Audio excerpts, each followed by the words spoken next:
Manusia ini egois. Kalau dia berdoa kepada Allah, seolah-olah kalau Allah tidak kabulkan, seolah-olah ada yang keliru daripada perbuatan Allah Tabaraka wa Ta'ala Rabbul Izzati wal Jalalah. Dia ingin permintaannya dikabulkan terus oleh Allah Tabaraka wa Ta'ala Rabbul Izzah. Saudaraku, biarkan alam ini berjalan sesuai dengan keinginan penciptanya, bukan engkau. Biarkan alam ini berjalan sesuai dengan keinginan penciptanya. Dan ridholah dengan keputusan Allah. Dan pasti dalam keputusan Allah itu penuh dengan ilmu, penuh dengan rahmat, penuh dengan keadilan dan kebijaksanaan. Kalau ataupun ada keputusan Allah Tabaraka wa Ta'ala yang berbeda dengan keinginanmu, jangan kira bahwa itu tujuannya adalah keburukan. Ada hikmah-hikmah lain di belakang yang kita tidak tahu. Di saat Allah takdirkan kita berbuat dosa, agar terasa indahnya bertaubat kepada Allah Tabaraka wa Ta'ala. Karena orang-orang seperti saya ini, kalau tidak karena telah berdosa, tak bisa menikmati indahnya istighfar. Berbeda dengan orang-orang yang hatinya sudah luar biasa seperti para sahabat, apalagi para nabi dan para rasul, yang menikmati indahnya istighfar walau nabi dan rasul tidak berbuat dosa. Tapi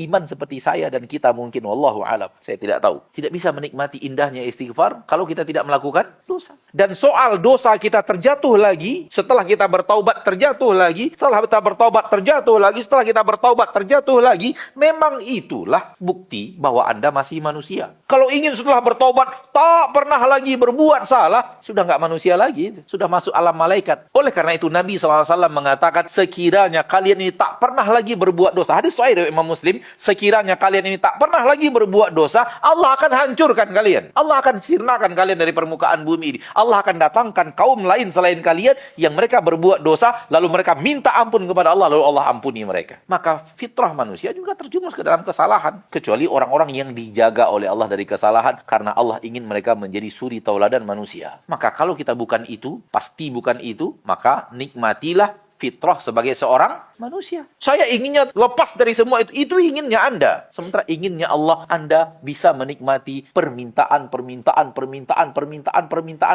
walau tak kunjung dikabulkan. Nyinyirnya kita minta sesuatu kepada Allah itu sangat dicintai Allah. Allah suka hambanya yang selalu rajin meminta kepadanya. Kalau semua keinginan kita dipenuhkan oleh Allah, khawatirnya antum tidak doa-doa lagi. Dan jangan pernah meminta bersih dari dosa dan kesalahan. Jangan pernah meminta kepada Allah bersih daripada dosa dan kesalahan. Yang ada itu adalah minta diampuni dari dosa dan kesalahan. Dua hal yang berbeda. Karena bersih daripada dosa dan kesalahan bukan kodrat kita sebagai manusia. Itu kodratnya para malaikat. Fitrah kita sebagai manusia, kullu bani Adam khata'.